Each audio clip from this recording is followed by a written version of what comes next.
Olá, mãe Flávia Pinto aqui, gravando o episódio 3 desse quadro tão importante que é o Mãe Flávia Pode. Muito feliz de estar dando continuidade a esse projeto, que é tão importante para a gente, nós umbandistas, nós candomblecistas e nós praticantes das religiões afro-indígena brasileira. Eu creio que os nossos ancestrais que foram silenciados, eles devem estar bastante felizes por nós estarmos conseguindo, conquistando, usar uma ferramenta de comunicação tão importante, que é o podcast, para perpetuar esse conhecimento, para perpetuar essa medicina, essa filosofia de vida, que é o modo de viver indígena, o modo de viver africano, e tudo de benefício e de bom que essas práticas trazem para todos e todas nós. E nesse programa tão importante, do mês de novembro, mês onde nós celebramos a consciência negra, né? Eu trouxe pessoas muito importantes para a minha vida, que são as pessoas, a representação de um grupo de pessoas que confiam a mim, a sua ori, ou seja, a parte do seu corpo que é mais importante na sua vida, que é a sua cabeça. Dentro da filosofia africana, a nossa cabeça comanda os nossos atos, e existem alguns versos de Ifá que dizem o seguinte: se a sua cabeça não te vende, ninguém pode te comprar. Então, eu respeito muito, ao longo desses 25 anos da Casa do Perdão, todas essas pessoas que me confiam o ori.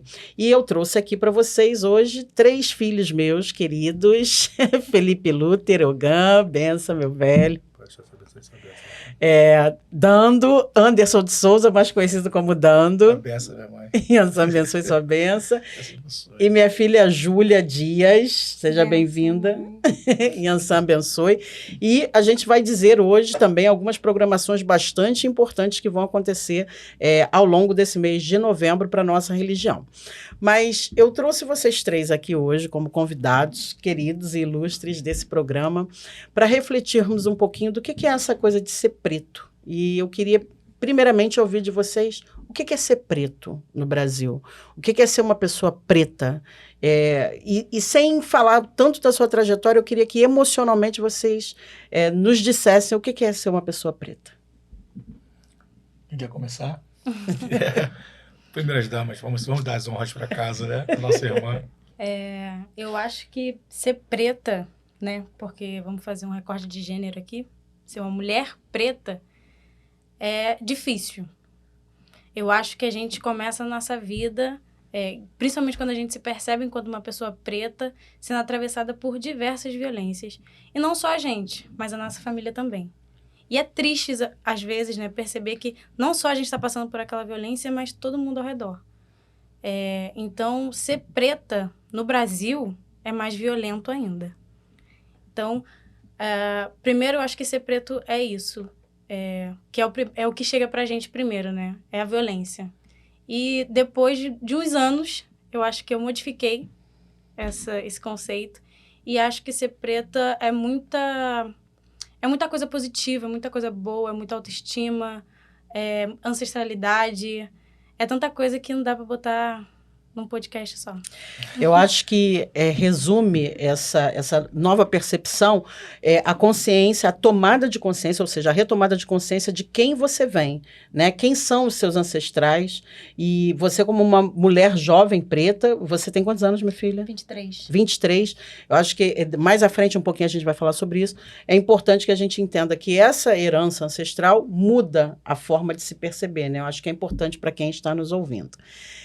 Quem dos dois? Meus pais ogães? O que é ser preto, meu filho Luther? Você que escolheu esse nome, depois a gente fala sobre isso. Com certeza. Então, é como a irmã Júlia falou, né? Que é toda uma questão, né, de transição, né? Que até a idade que a Júlia tem hoje, né? Até os 23 anos, era muita dificuldade. Um simples deixar o cabelo crescer, como é meu cabelo hoje, né? Para quem está nos ouvindo, mas não está nos assistindo, né? Eu sou uma pessoa preta, de 1,85 m, né? Cabelos Black Power, né? Black Power. Black Power. É poder, né? Um poder preto. É verdade, né? E durante muitos anos, né? Até metade da minha vida, né? Hoje eu tenho 40 anos de idade, sou pai, avô, mas até os 20 anos de idade era uma dificuldade muito grande de se sentir pertencente, né? A toda essa potência, né? E isso foi uma construção, né?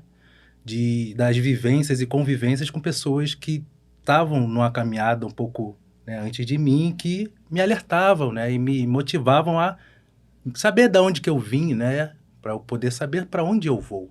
E essa questão de quem é minha mãe, quem é meu pai, né, quem eles são, quem foram meus avós, meus ancestrais. E essa questão toda, né, junto com a montagem da minha árvore genealógica, que tem me ajudado a poder saber de onde eu vim, né, para me posicionar numa sociedade na qual eu estou, para saber para onde eu vou, né? Então, ser preto é resistência, é história, é ancestralidade, né? É poder. Axé. E você, Anderson, dando? Depois das falas dos dois irmãos, assim, acompanhando a mãe, a gente confessa que vem aquele gostinho, mas esse gostinho é isso que eu sinto de ser preto, né? O que seria a resistência seguida de vitória. Quando a gente, há quanto tempo a gente ficou diante da televisão e nunca vimos rostos e corpos pretos presentes? E chega no dia de hoje, a gente está na era da internet, o que a gente seria uma reclamação, que o meio de comunicação só seria o rádio e a televisão, hoje nós estamos presentes na internet, né? Hoje a gente está podendo fazer audiodescrição.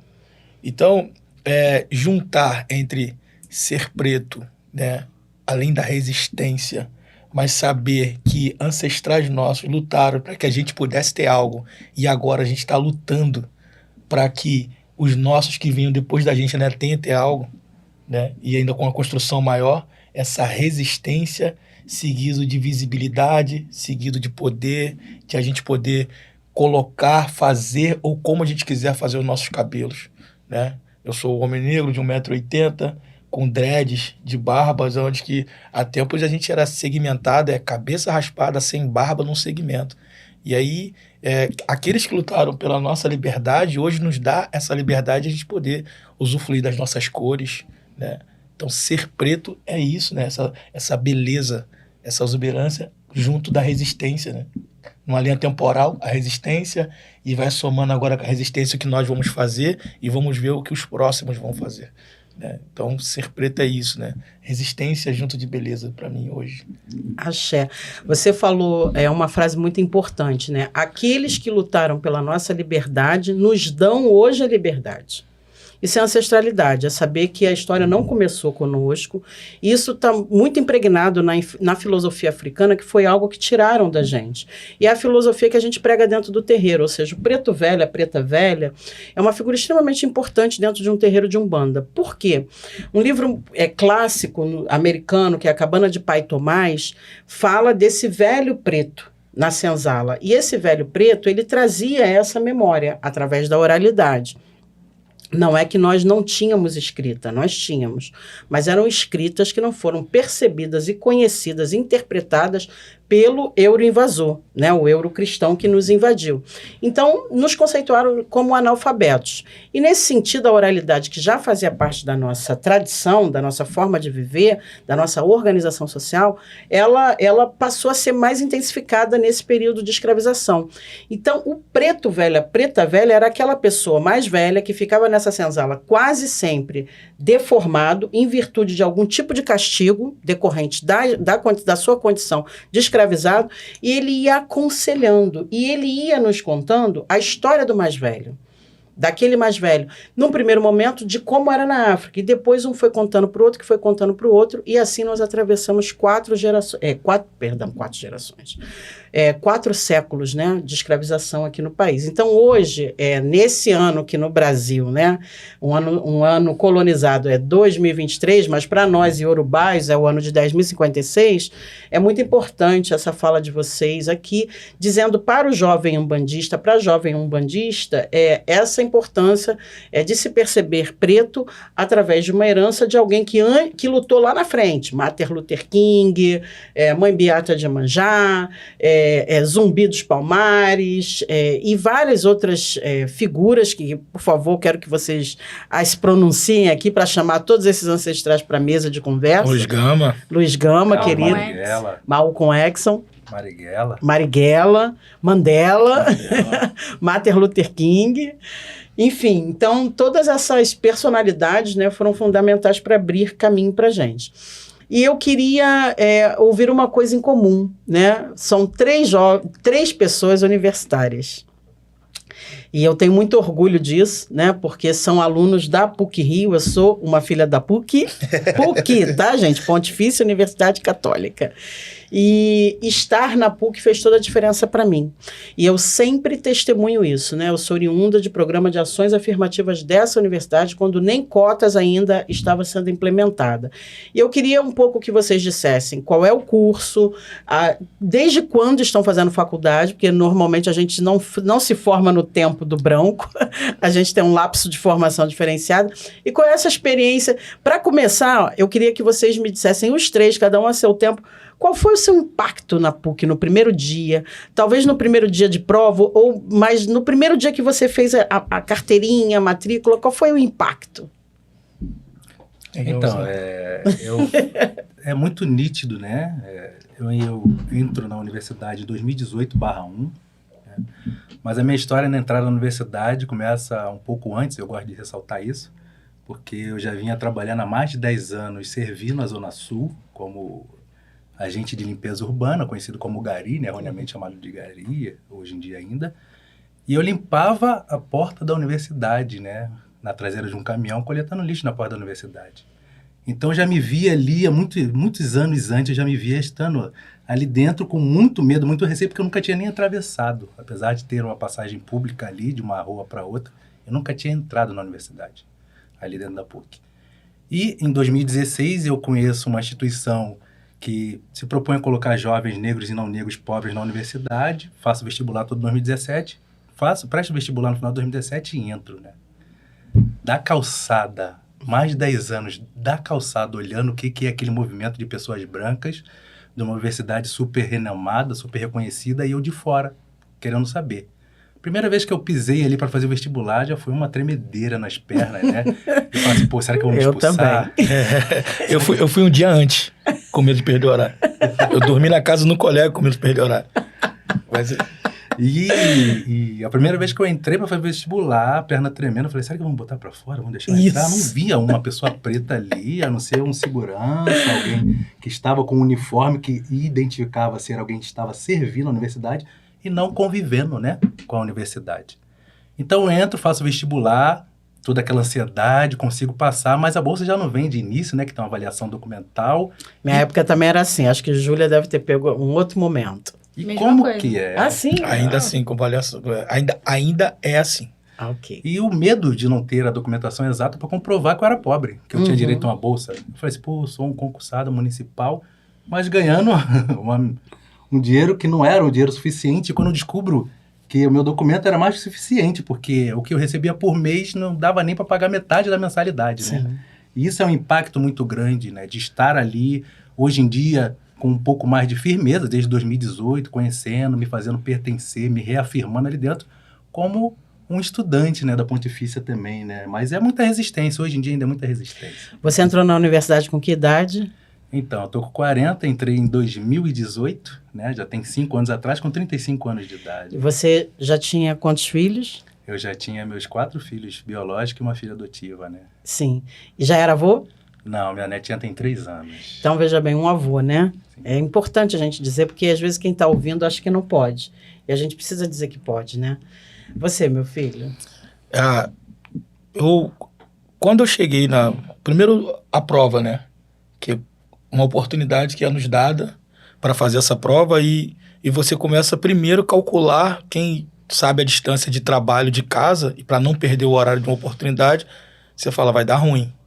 Então, quem tem um pouco de mais de expertise, e assim, a quem não tem também vale compartilhar, não vai chegar lá, procurar um coleguinha mais próximo, que foi o que eu fiz.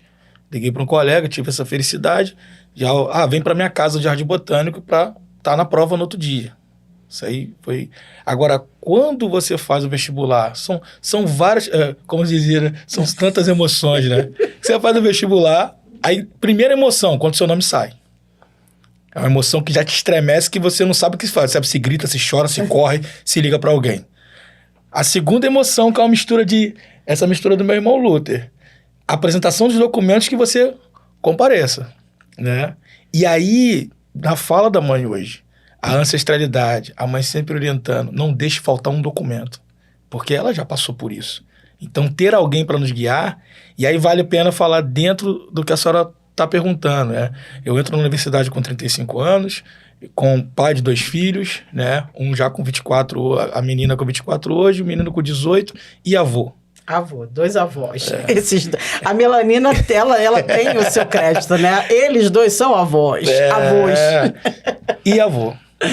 Mas essa trajetória, esse mix de emoções do primeiro dia, de entregar a documentação, de conseguir ser aprovado na questão da bolsa, de apresentar a sua documentação, que você tem que apresentar que você é quem é. Né? Não basta não dizer que não tem dinheiro para chegar, você tem que apresentar via documento que você é quem é. E aí, ok, primeiro dia de aula.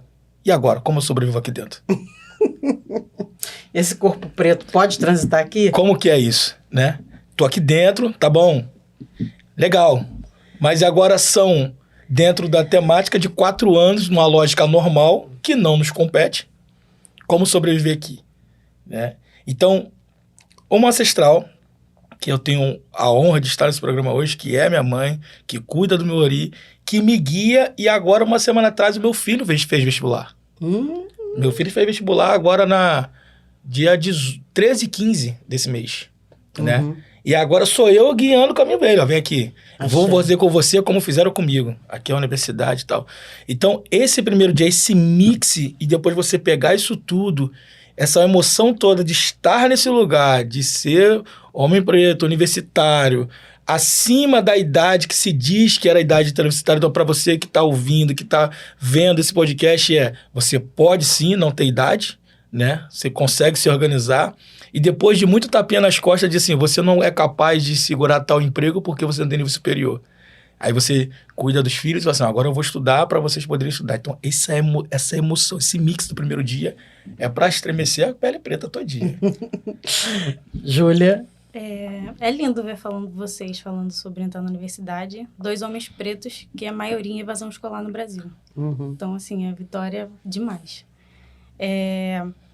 A minha trajetória já começou complicada na PUC, porque eu morava em Santa Cruz. Zona Sul não era minha rotina, gente. Não tinha como, sabe?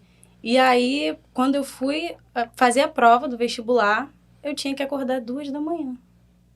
Simplesmente 2 da manhã para conseguir chegar a PUC às 7, porque eu morava em Santa Cruz, né? Para conseguir prestar aquele vestibular. Durante a prova, assim, eu tive crises, chorei. Normal. Chorei durante a prova inteira. Bem-vindo ao grupo. Quem nunca? Chorei durante a prova inteira, porque eu olhava para um lado, olhava para o outro, e eu tava numa sala cheia de Júlias, todas Júlias brancas. Nossa. E eu falei, meu Deus, o que eu vou fazer da minha vida? Nossa, o quanto a gente faz isso. Eu fiz isso com meu filho. Eu perguntei assim, e como é que foi a prova? Você viu quantas pessoas pretas tinha lá? Ele falou, só tinha eu. Isso me fez chorar. Para mim, isso foi tão violento. Quando eu olhei para um lado, olhei para o outro. E só tinha eu de pessoa preta ali, eu de mulher preta. Aquilo me fez chorar. Foi violento, me desestruturou total. Não sei como eu consegui terminar aquela prova, sabe? Porque é isso, né? A gente tá 10 passos atrás e até nessas ocasiões. Sim. A gente é violentado até no momento de uma prova. Mas passei, legal, bacana. Como é que eu vou de Santa Cruz pra PUC? Não sei, mas vamos tentar. Vamos falar sobre isso. Vamos tentar. E foi isso, assim, mas meu primeiro contato com a PUC foi caótico. Eu digo que ainda é, né? Porque a universidade não mudou. Eu acho que ela continua a mesma coisa, talvez até pior, com algum público, né? Parece que o público vai entrando e a gente vê umas coisas que estão acontecendo, uma diminuição de pessoas pretas até na universidade recentemente. Sim. Então, parece que o público ele vai deixando de estar diverso e é preocupante. Mas a minha história e minha aproximação com a PUC é essa, de conflito. Mas de muita satisfação também. Eu não consigo, estou na posição de nativa relativa, eu vou dar meu depoimento também. Eu me lembro, eu fiz a prova, uma amiga do movimento interreligioso, Graça, do MIR, pagou a prova para mim, porque eu não tinha dinheiro para pagar a prova. E quando eu passei e consegui o dinheiro para pagá-la, ela falou, você passou? Eu falei, passei. Ela falou, então não precisa me pagar. E eu fiz a prova no dia 4 de dezembro, né? Que é dia de Santa Bárbara, que hoje a gente sabe que não é em Ançã, mas a gente também reconhece a importância da história dessa guerreira, né? E aquilo me marcou muito. E quando eu passei, eu falei, poxa, eu não passei para a UFRJ, eu não passei para a UERJ, eu não passei para Rural, eu não passei para nenhuma universidade pública, eu tinha acreditado que eu era burra, incapaz. E quando eu passei para a PUC, eu fiz o vestibular em silêncio. Tanto que quando eu estava quase perdendo o prazo da matrícula, uma grande amiga, Cida Abreu, ex-presidente da Fundação Cultural Palmares, me levou até o professor Augusto e a gente conseguiu fazer a minha matrícula com bolsa. Os primeiros 6 meses foram muito difíceis, então eu comi muito fiado ali nas barraquinhas da porta da PUC e não tinha condições de sair de Padre Miguel para lá e chegar tão cedo, então eu tive várias vezes tremedeira. Eu comecei a fazer PUC, eu tinha a minha filha mais velha, Liza, tinha o Onan, e durante a PUC ainda engravidei do meu filho, ou seja, durante 8 anos, eu me formei em 8 anos. É importante que a gente diga isso, porque hoje eu sou uma pessoa respeitada como uma intelectual preta, mas é uma intelectual com essa trajetória. Trajetória de pegar o trem, de pegar o ônibus, de pegar 3 conduções, de chegar de acordar 3, 4 horas da manhã. A Júlia está falando de 2 horas, ou seja, Santa Cruz realmente é mais longe ainda de onde eu vinha na época, que era Padre Miguel.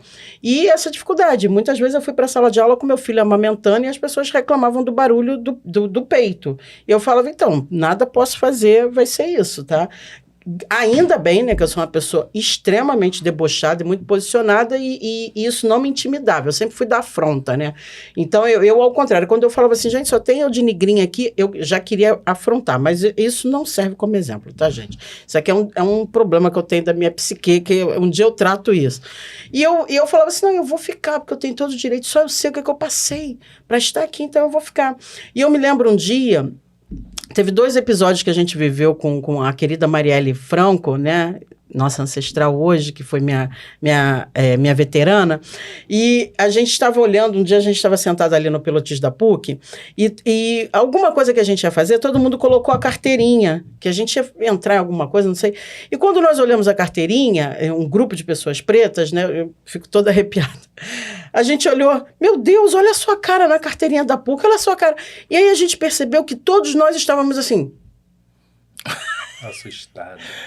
Assustados, porque foi o primeiro dia na PUC, você tá se matriculou, vai lá, bate foto, e a gente com medo de ser o quê? Preso. Você é preto dentro da PUC.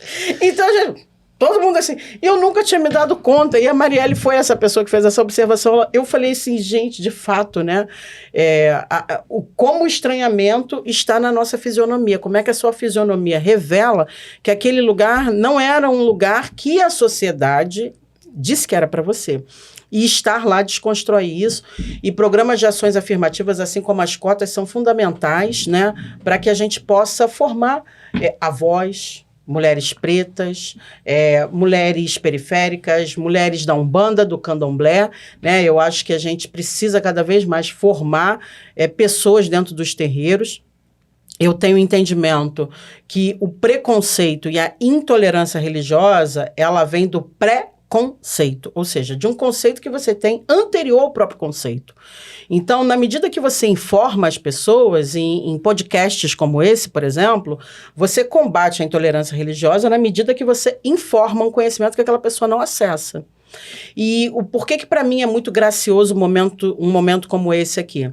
Porque nós temos um gigante opositor que tem concessões públicas de canais de televisão.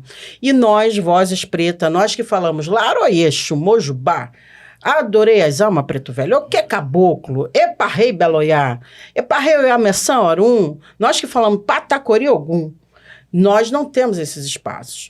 E a gente está dizendo aqui que nós somos pessoas normais, que nós tocamos atabaque, que nós louvamos o nosso sagrado, que nós temos orgulho de manter a religião dos nossos ancestrais. E chegar à universidade nos qualifica para um debate, nos qualifica para escrever livro com a nossa escrita, porque a gente lá na universidade a gente lê os autores brancos. E aí depois a gente se forma e a gente, não, agora eu vou escrever o meu livro, eu vou falar com a minha linguagem, a minha forma de entender esse pensamento aqui. Então é muito importante que a gente entenda isso, que dentro da Umbanda e dentro do Candomblé, dentro de Fá, todas as pessoas que estudam, elas não são mais do que ninguém. Eu sou filha de 2 mulheres que o racismo não deixou elas estudarem. Na verdade, 2 não, 3. Mãe Beata de Iemanjá, que estudou somente até a 3ª série, uma potência de inteligência. Mãe Márcia Marçal, que também o racismo não a deixou estudar, e ela é uma celebridade, uma mulher com conhecimento, uma inteligência gigantesca. E a Xangô Ureu Lakunle, que me iniciou na Nigéria, que sequer estudou a língua do branco. Então, ela nem inglês ela fala, ela só fala iorubá tradicional, porque alguns sacerdotes africanos se recusaram a falar a língua do dominador. Se recusaram. Eles simplesmente não falam inglês, só falam iorubá, assim como algumas pajés e alguns pajés aqui no Brasil também se recusam a falar o português, porque entende que não tem que pensar como a língua do dominador, porque aquela língua por si só, ela é instrumento de domínio e de dor. De violência e de violação. Então, eles se recusam como uma forma de resistência, um ato político mesmo. E os povos indígenas, esses dias eu estava acompanhando um debate, né, eles dizem, olha, eles nem se referenciam como povos indígenas, que foi o nome que o euro-invasor deu a eles. Eles não reconhecem Brasil como Brasil, eles têm uma outra nomenclatura. E eles também sequer usam o termo América Latina, né? O que é América Latina? América de quem? Do tal do Américo que invadiu, né, o continente, né, hoje chamado de continente sul-americano. Então, eles se recusam. E latino, ou seja, do latim, a língua do dominador, a língua que foi violência, ou seja, o primeiro ancestral africano, o primeiro ancestral indígena, ele foi torturado com essa língua. Então, reproduzi-la é uma forma de perpetuar esse domínio, é se colocar na posição de subalternizado, de dominado. Então, essas pessoas, elas trazem uma resistência muito forte quando nos dizem que elas não querem pensar e falar nessa língua do dominador, e eu acho isso muito importante. E dentro da Umbanda, muitas vezes a gente vê alguns caboclos e alguns pretos velhos falando línguas estranhas. Né? E que até o racismo religioso e intra-religioso, como eu explico naquele meu livro ali no Umbanda Preta, vai fazer com que a gente se confunda um pouco, né, nessa temática. Então, eu queria um pouco que vocês falassem desse contato, né, desse homem preto, dessa mulher preta, até chegar nessa religiosidade. Porque houve uma travessia, né? Houve um não lugar dessa identificação. Como é que foi a vida de vocês depois que conheceu a Umbanda, que conheceu o Candomblé, que conheceu o Preto Velho, que conheceu o Exu, por exemplo, né? Qual foi a diferença que poder falar o nome Exu sem o temor de que isso fosse um demônio, qual foi a diferença que isso fez na sua vida, né? E por falar nisso, eu quero aproveitar e convidar vocês para estarem falando um pouco mais sobre Exu com meu querido amigo e irmão Alexandre Comino, que vai estar do dia 6 ao dia 7, ou seja, nesse período agora, mas ainda dá tempo de você entrar no canal do YouTube da Umbanda EAD e falar um pouco, participar um pouquinho, né, desse curso de teologia de Umbanda, onde Alexandre Comino, esse meu querido mestre, vai aprofundar um pouquinho desses conhecimentos, e a gente vai deixar o link aqui para você também. Corre lá, é absolutamente gratuito, e eu tenho certeza que vai ser uma oportunidade singular para você poder pensar um pouco mais sobre Exu e a importância de Exu na sua vida. Então, eu queria que vocês dissessem como é que você chegou, qual foi a encruzilhada que você atravessou para conhecer Exu e falar de Exu, para conhecer a sua religiosidade, e o que isso mudou para você? Então, para mim foi muito interessante essa questão da religiosidade, né, das religiões, né, de estar em algum lugar irmanado de alguma forma, porque na minha família é muito diversa. Tem budista, tem pessoal da Assembleia, da Universal, da Umbanda, do Candomblé, mas eu sempre ficava naquela coisa muito perdida, não me encontrando, porque cada um falava que era bom o seu e apontava o defeito da família a partir da sua religião, né? Um jogando sempre para a sua, né? E era muito complicado isso. E eu vivi num limbo durante muito tempo por essa questão do resgate, né? Que hoje em dia é um resgate ancestral, né? conheço a Casa do Perdão através da universidade, através do Levanta a Favela, né? Mais um livro, o segundo livro que a senhora me agraciou com alguns prefácios na universidade através do meu irmãozão, de moradia, de vida, de trabalho, de conselhos, de vivência, né? Que fizemos uma matéria juntos no meu primeiro período, ele é meu veterano, e ali eu tenho a leitura de mundo, política, religião e de ancestralidade e alguns prefácios para um trabalho acadêmico, né? Que me deu um acalanto, inclusive, por essa questão, né, de muito ensino eurocêntrico. Dali, eu peço a ele a oportunidade de conhecer, né, a Casa do Perdão, né? E ali eu entro e a primeira vez que eu pisei do portão para dentro, né, foi mágico porque eu estava revendo muita conexão, né, me reconectando com sentimentos, sentidos, né? Muito, hoje em dia, eu identifiquei como ancestrais. E maravilhoso, porque foi muito difícil eu chegar até ali, né? Eu chego no final de 2017 para 2018, tendo sofrido muito, principalmente com a questão de não entender o que eu fazia, inclusive nesta terra, né? Nesse plano espiritual aqui. E foi muito fantástico, e tem sido fantástico, é muito ensinamento, né? Eu descobri o quanto que ali eu tinha de preconceitos, o quanto que essa sociedade, né, a forma como o racismo, né, e outros preconceitos mais, outras discriminações, me afetava ao ponto de eu me sentir perdido e a religião conseguir me conectar com um caminho, né? Eu consegui enxergar a possibilidade de uma caminhada, de uma recaminhada, de uma reconstrução, até de como um homem, né, numa sociedade machista, como violenta, né, de eu reconectar e poder ter oportunidade nesta vida de melhorar algumas coisas, mudar outra, deixar de ter velhos hábitos impregnados para a sociedade. Para mim, reviver em vida. Axé. Para mim, você chega perdido, né? Você está rodando, para quem não tem um terreiro, para quem não tem uma mãe de santo, para quem não tem, procure sua ancestralidade. Porque quem ficou igual eu fiquei até achar um lugar, até achar... Se hoje eu sou homem preto universitário e consigo expor as minhas ideias, primeiro eu tive que conhecer minha ancestralidade. Primeiro eu tive que conhecer quem é o Oxóssi na minha cabeça. Axé, eu quero. Primeiro. Para você entender o quanto eu rodava, eu falei assim, faz parte do orixá que reina na minha cabeça, mas eu preciso entender como... Primeira vez que eu sentei com a mãe, que tive a oportunidade, depois de já estar na casa, ela falou assim, meu filho, eu acho que é assim, ó. E eu falei assim, eu sou assim mesmo. Eu mudo o tempo todo. E até hoje, e assim, e não vou falar que tá resolvido não, porque até hoje, às vezes eu tô em casa, eu faço comida, eu toco violão e tô escrevendo ao mesmo tempo. Eu falo, vamos focar. É o reino dos odés e bois, dos caçadores. Entendeu, mãe? Então, eu venho de uma mistura musical com conflitos religiosos, né? Passo pela Igreja Católica, passo pelo protestantismo, mas em todos eles com responsabilidade na música, sem eu querer. Vou ser regente de uma banda de jazz sem nunca ter tocado jazz na vida. Aí me liga e fala assim, Dando, faço um show com a Elza Soares, com uma porrada de favelado que toca instrumento. E aí quando você começa a entender o papel hoje da sua ancestralidade na sua vida, você fala, aqueles caras, eles já tocavam, eles só precisavam encontrar essa ancestralidade e entender quem ele era. Que eu fui entender o poder que eu tinha quando a primeira vez que eu cantei dentro do Roncó, que até hoje me fala que a entidade fala assim, ó, abre a boca, e todo mundo, bum, eu falei, eita. Todo mundo bom, todo mundo virou, né? Incorpora, todo mundo incorporado ali. É o poder maledito dos ogãs. E aí você começa assim, eu preciso entender o que é isso. Que poder é esse, né? Que poder é esse, né, mãe?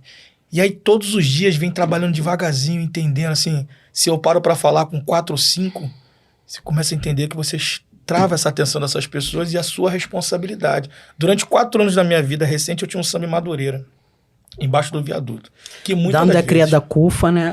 A CUFA, Central Única das Favelas, no qual, depois de que todos já estavam... Olha como é que é o fato, né? Eu venho perdido, procurando um lugar assim, tá faltando alguma coisa na minha vida, porque senão minha vida vai ter um fim. E nem saber o valor da vida eu sabia. De tanto que você gira. Nem saber o valor da vida. E aí eu preciso de um lugar, eu vou e consigo encontrar a Casa do Perdão. Depois eu vou descobrir a Casa do Perdão que várias pessoas em comum comigo já estavam lá. Só o bobão aqui que não estava. Todo mundo lá já... Agora eu vou entender porque todo mundo estava com semblante tão bom. O bobão estava lá batendo cabeça. O primeiro livro que caiu na minha mesa, eu estava trabalhando na CUFA, já havia me tornado um produtor, né? Junto ali, o Celso Ataíde me descobriu no campo de futebol, gandula de campo de futebol. Eu acho que essa coisa também é necessário falar, porque um homem preto, hoje, o responsável de prêmios de maior economia de impacto social, olha para um cara pegando bola no campo, desesperado por trabalho, ganhando R$30 por jogo. Fala, quem é você? Eu falei, eu sou o Dando. Mora onde? Eu moro em Antália, Santa Cruz. Aí ele, quer trabalhar na CUFA? Eu falei, quero. Não tem nada a perder. Chego lá pra trabalhar. Tô aqui perdendo bola, vou dar um gol, né? Vamos lá, né, mãe? E aí, você vai... E hoje eu faço um trabalho de produção e assumo, mas porque um outro homem preto, uma mulher preta, eu tive a oportunidade, né? Tanto de ancestralidade... Né? E aproveitar. Tanto de ancestralidade para ouvir e começar a entender. Entendi, tem que melhorar aqui. E tanto no mercado de trabalho. E aí você começa a caminhar. Então, quando você entende, começa a entender o papel da ancestralidade na sua vida, você começa a compreender assim, não é que a gente estava errado, é que a gente não sabia. A gente não sabia o que fazer. A gente não tinha sequer noção. Então, chegar e falar assim, é colocar um norte, é falar assim, eu sei que você quer fazer 1 milhão de coisas, mas coloca um norte na sua cabeça. Pode ser o Sul também. Pode ser o Sul também, né, mãe? Pode ser o Sul, a África tá no Sul. Pode ser, Aí a gente começa já se aprofundando, né? E começa a entender, e aí vem agregando cada vez mais, até essas coisas de falar só o norte, né? De o terreiro no final da rua é aquela casa branca, se você encostar a mão, sua mão vai cair. Mas a mesma pessoa que fala pra criança que essa mão vai cair quando tá apertado na madrugada, é lá que pede ajuda. Sim. É lá que mata a fome. Mas não fala pra criança. Ó, quando tava ruim aqui em casa, foi a mãe fulano de tal que ajudou. Nega até a morte a própria ajuda que recebeu. Sim. E assim foi durante a minha vida toda, todas as vezes que eu encontrei o terreiro. Não vale não. Bola caiu no terreiro, esquece. É. E o quanto isso é devastador, né? Principalmente para as crianças periféricas, essa coisa do Cosme e Damião.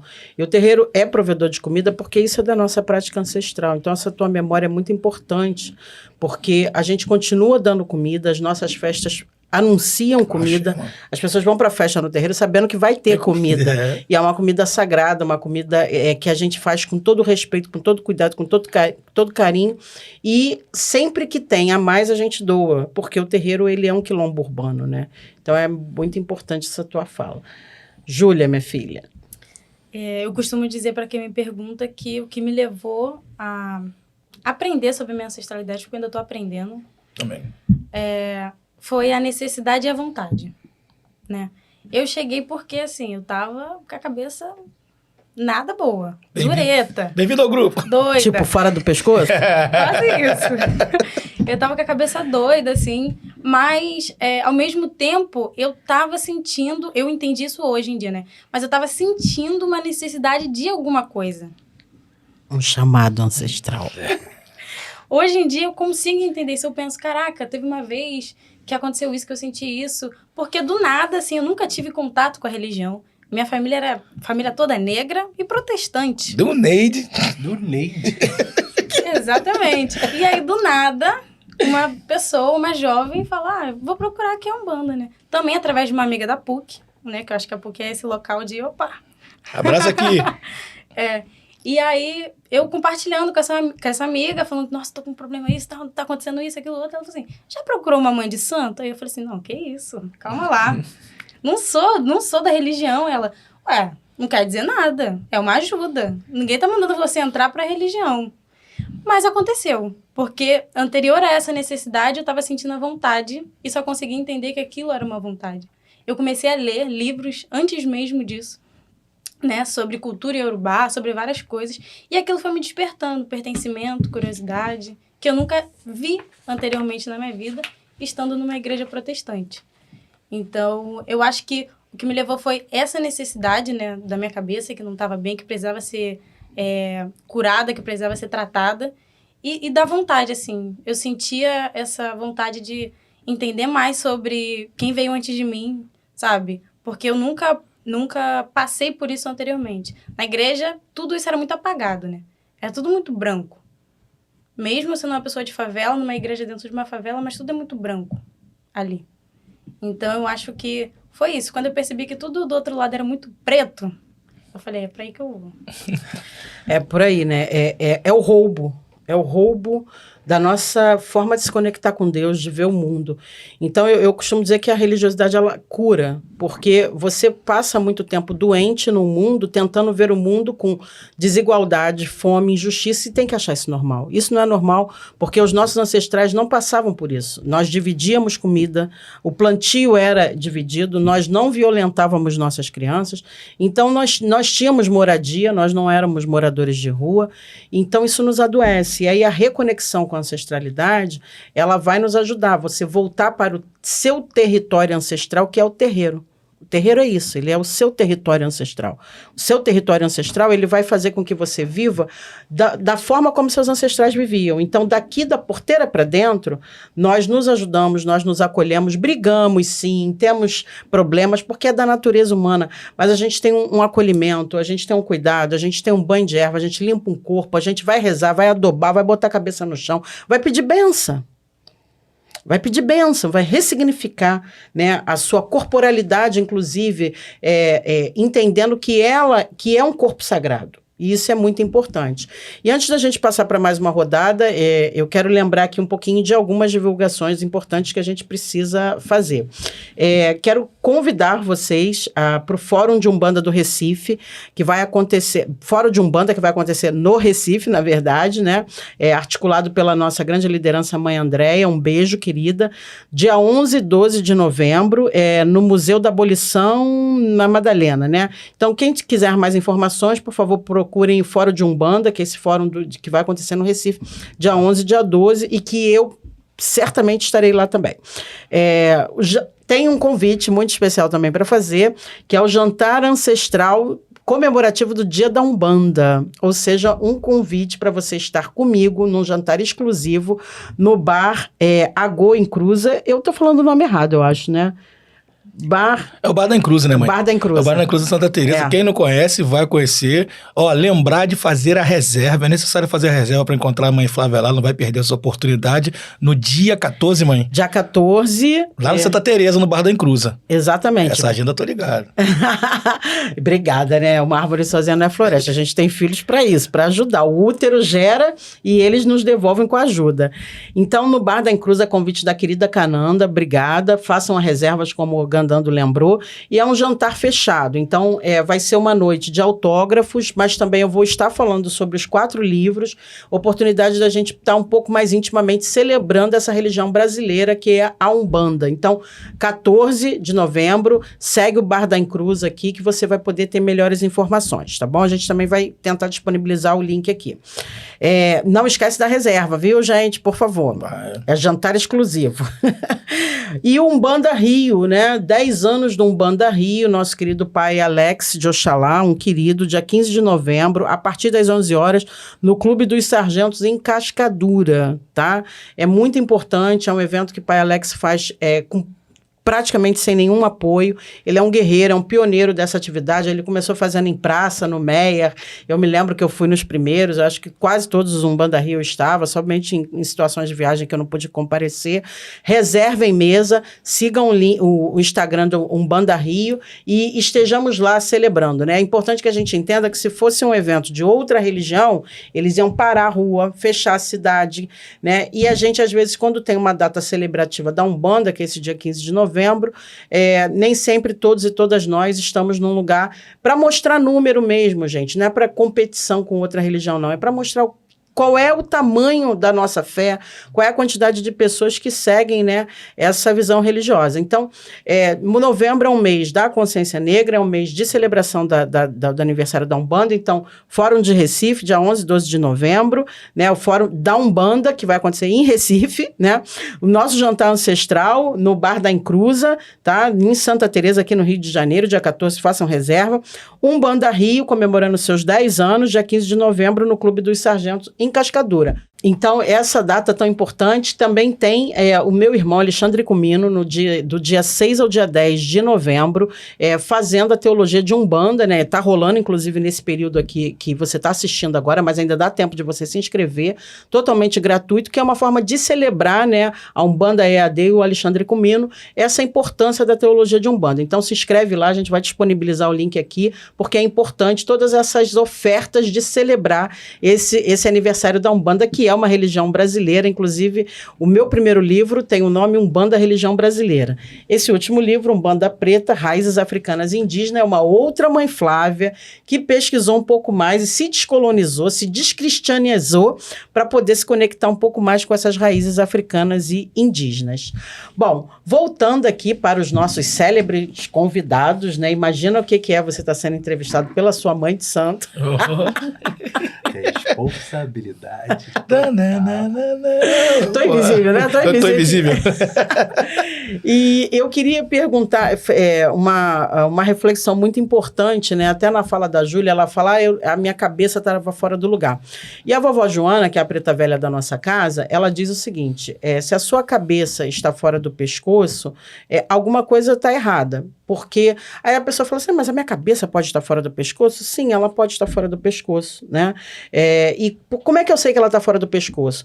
Quando você faz alguma coisa que você diz, eu não sei onde eu estava com a cabeça quando eu tomei essa decisão e essa escolha. Eu não sei como é que eu cheguei nesse lugar, né? E se você não sabe, é porque a sua cabeça não estava em cima do pescoço. Então, essa fala da vovó Joana, ela nos diz o seguinte, cabeça, ori, é sagrada, é o órgão mais importante do teu corpo. Então, é algo que você precisa estar cuidando. E na Umbanda, no Candomblé, a gente cuida de ori, cuida da ori, da sua cabeça, porque é através da ori que você olha, é através dos ouvidos que você escuta, é através do nariz que você respira, é através da boca que você come e que você diz eu te amo para o seu filho e para sua filha. Para sua mãe, para o seu pai, para a pessoa que você ama. É através da palavra que a gente, por exemplo, está se comunicando com vocês agora nesse momento. A sua ori está nos ouvindo, usando o ouvido, né? Então, os órgãos principais do corpo que dão comando para você, o cérebro, todos estão na cabeça. Então, a gente deve cuidar de cabeça. E eu acho que isso que vocês trouxeram aqui a partir desse depoimento fala muito desse lugar de... eu descobri que eu não me cuidava. E ao me cuidar, não é que eu fico santo, não, porque a gente nem tem santo na nossa religião. A gente tem Exu, que é cheio de defeitos, cheio de conhecimento do que é a natureza humana, e isso nos humaniza enquanto pessoas. Porque a gente não tem um desenvolvimento de uma prática religiosa buscando um referencial divino de perfeição. Não, não é isso. Olha, a gente tem imperfeições, nós temos naturezas instintivas, mas a gente está aqui justamente para entender como lidar com elas, né? Então, é uma caminhada, quando você se conecta ao terreiro, que não é mais solitária. Porque às vezes você tem pai, mãe, filho, companheiro, companheira, e às vezes tem até um amor, mas não tem Olodumare, não tem Oxalá no teu coração. Você não tem Deus no teu coração. Você não fala com Deus. Deus não fala através da sua boca. Não sai nas suas palavras.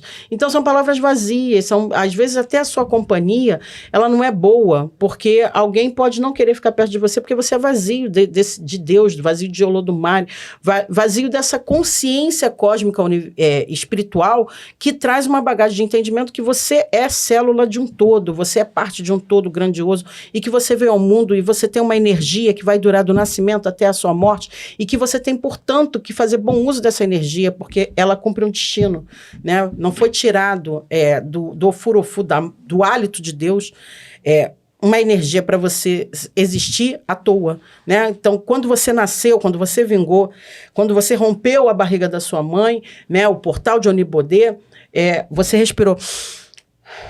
E esse hálito que entrou, ele tem um determinado tempo para cumprir de existência. E esse tempo de existência, você tem um destino. E você só pode encontrar esse destino se você estiver... Me dá as mãos aqui, por favor. Os 4.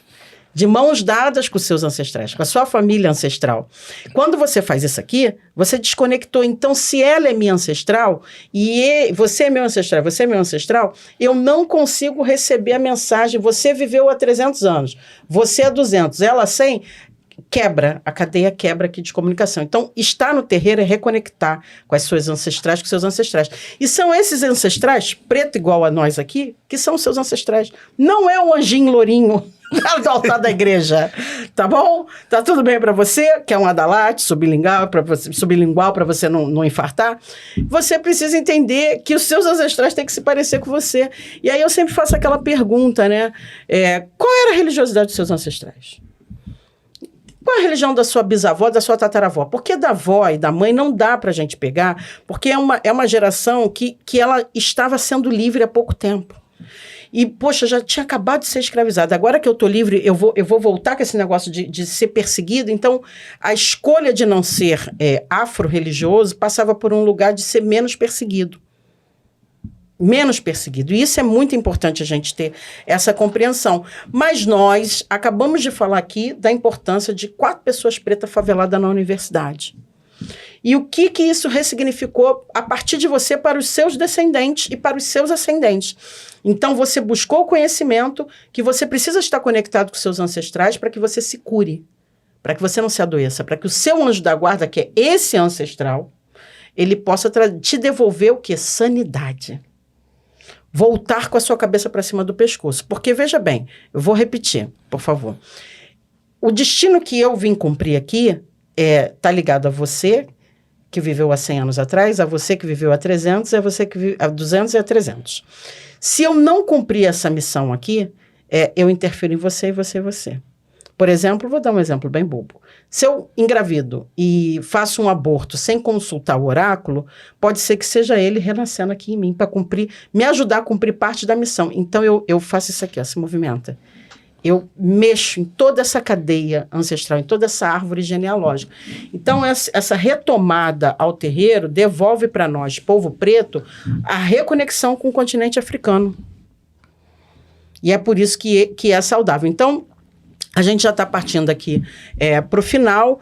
Eu queria que vocês dissessem, né? Talvez para a Júlia isso seja um lapso temporal menor, mas o que você diria para o Luther de 15 anos? O que você diria para o Dando de 15 anos? O que você diria para a menina, que você ainda é jovem, né? Os dois aqui já são avós, de 15 anos. O que você diria, a partir de toda a reflexão que a gente tem aqui, o que você diria para a pessoa que você era aos 15 anos de idade?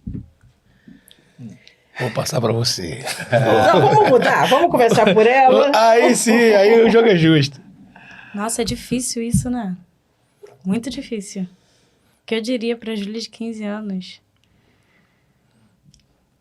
Eu acho que eu diria que ela podia ter tomado decisões antes, que ela teria sofrido menos, assim.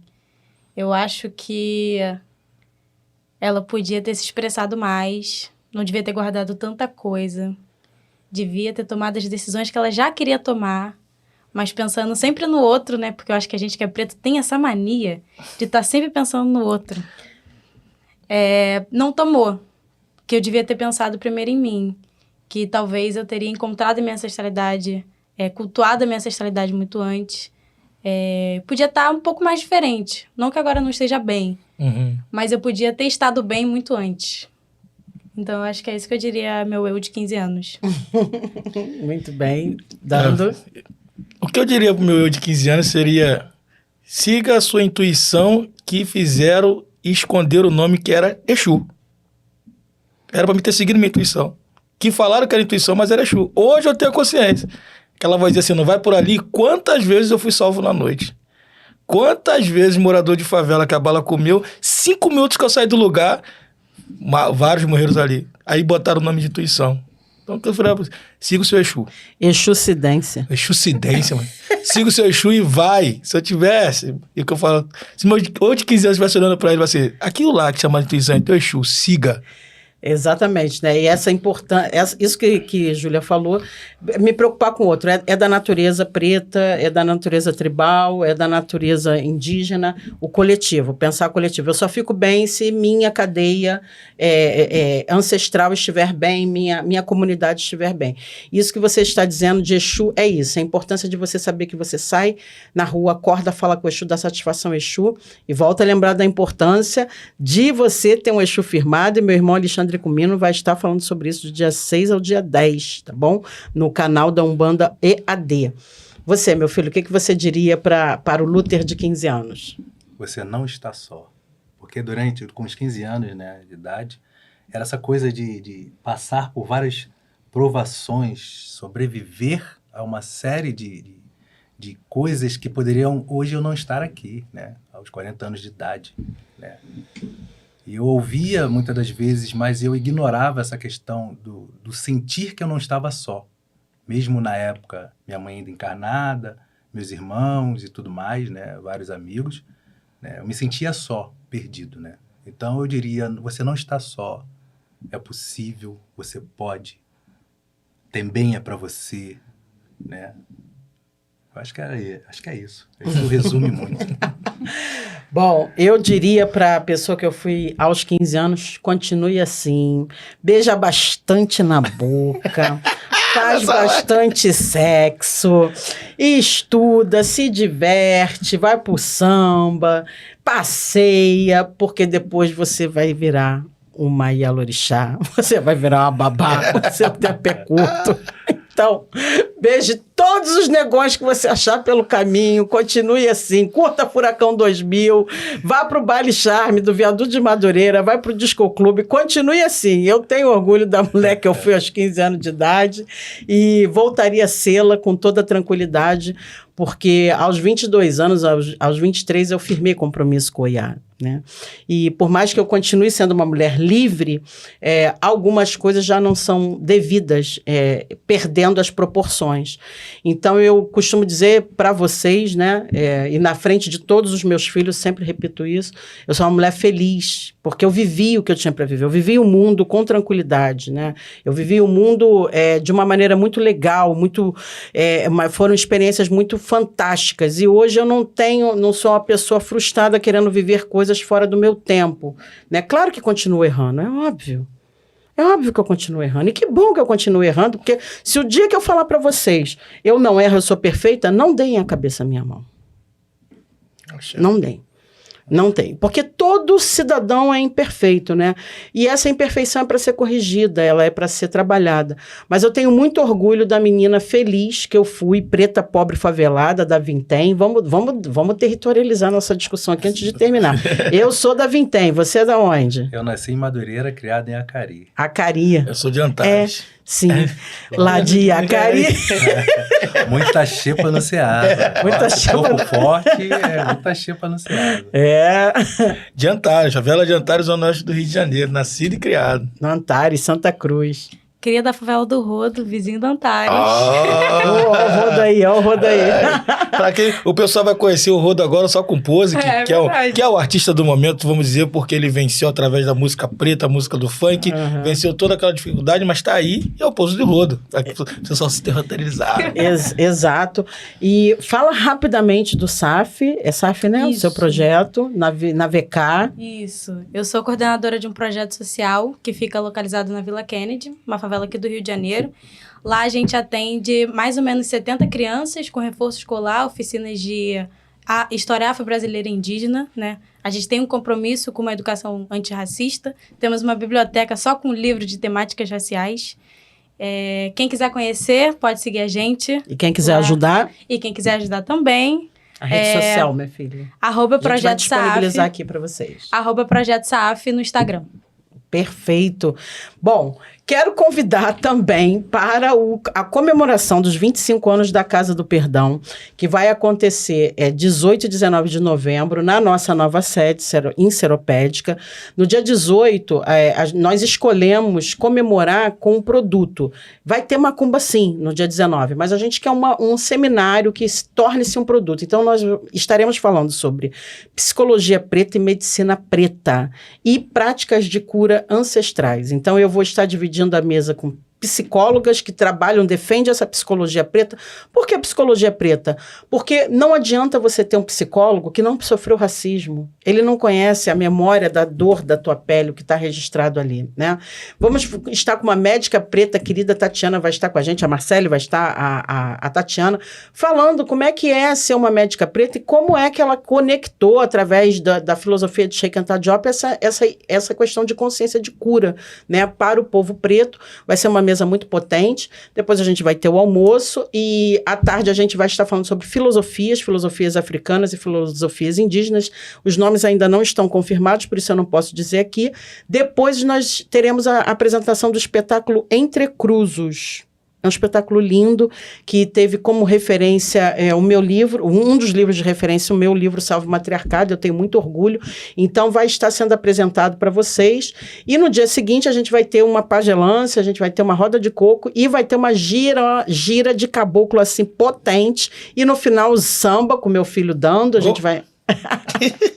vai estar lá fazendo esse samba que é muito importante sempre a gente sambar.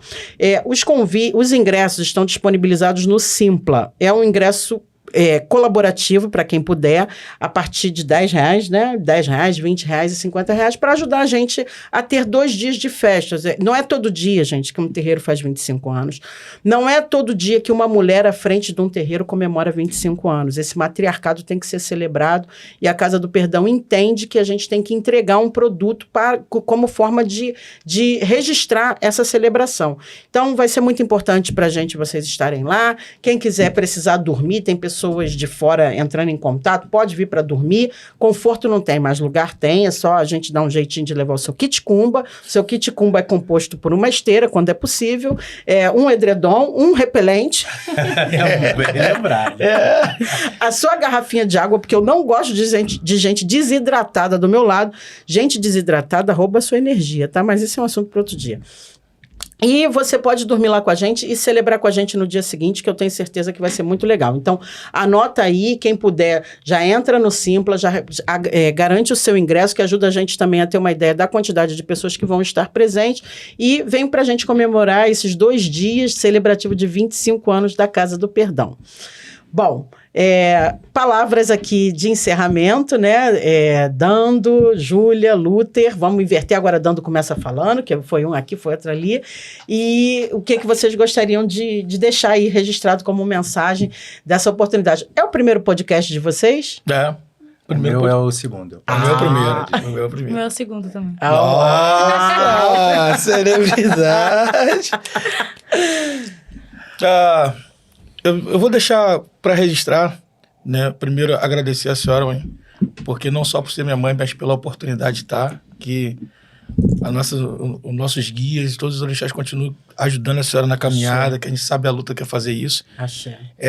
Que em breve, através de o que a religião me deu, a organização, o Sul, né? O Sul, que agora também tenho, para a gente ir falar sobre civirologia, né? Isso. Que é queria o que você estudo, falasse sobre isso. Explica aí a sua tese.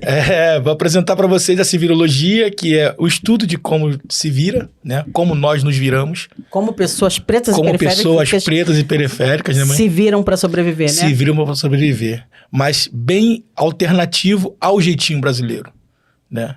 Que dá aquela condição de expertise, malandragem. A civirologia é impacto social, é nos encontrar, é encontrar o que a família, o que a Casa do Perdão me deu como família, um lugar para que essa linha, como a mãe apresentou, de ancestralidade não seja quebrada, porque como eu só fui entender isso de forma acadêmica quando eu comecei a entender quem me ajudou, como cheguei, e a ancestralidade fez esse link.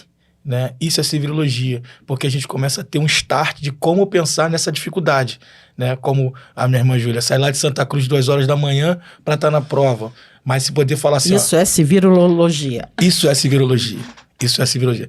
Se formasse na universidade, onde a gente tem diversos problemas emocionais, mas que tem um terreiro para poder segurar a cabeça e falar, estou chegando, porque eu estou de frente para uma mulher preta jovem que sai 2 horas da manhã para fazer uma prova, que hoje é coordenadora de um programa social.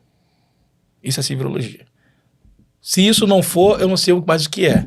Porque encontra na sua ancestralidade, a sua espiritualidade firme, se encontra como mulher preta, entende, vence todos os seus problemas emocionais, para no final, que ainda estamos caminhando para a formação que não foi dentro do tempo estipulado pela sociedade, como a nossa mãe que está aqui à mesa, que nos representa, estar já executando aquilo numa continuidade para o próximo, né?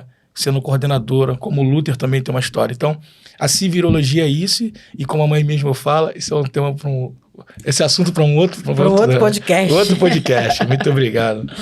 E é bem Axé. interessante, né, quando fala de virologia, né, que essa capacidade de ter um apanhado das suas vivências e conectar, né? Eu, como um trabalhador da limpeza urbana, né, conhecido como Gari, que trabalha há 15 anos, né, na limpeza urbana do Rio de Janeiro, né, consegui pegar todo esse conhecimento prático e teórico da destinação dos resíduos, conhecer um terreiro, né, com essa lógica sustentável de preservar a natureza, que a nossa religião nos ensina a preservar a natureza, né? O que foi encontrado aqui foi por conta de uma preservação, que hoje em dia tem toda essa lógica, né?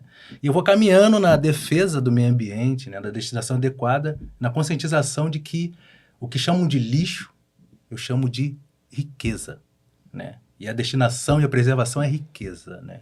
E conectar experiência teórica e prática, a experiência religiosa, espiritual e a vivência dentro de um terreiro, que eu possa andar descalço na terra, né?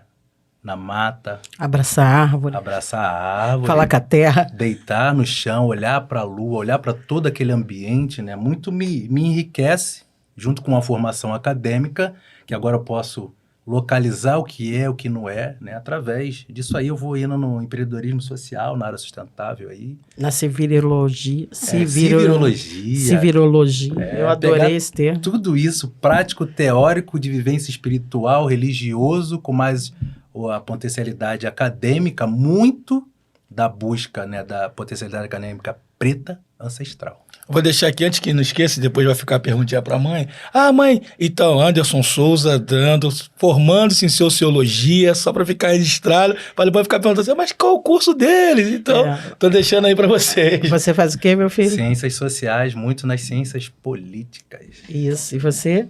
Serviço social. Uhul. É onde nós pretinhos a gente entra, né? A civirologia. Mas já tem uns nossos indo para as exatas e tal, mas a gente é muito potente em também poder chegar nesses lugares. Não é menos em nada. Pelo contrário, alguém tem que pensar o mundo, porque tem muita gente não pensando e destruindo o mundo, né? É verdade. Gente, muito obrigada.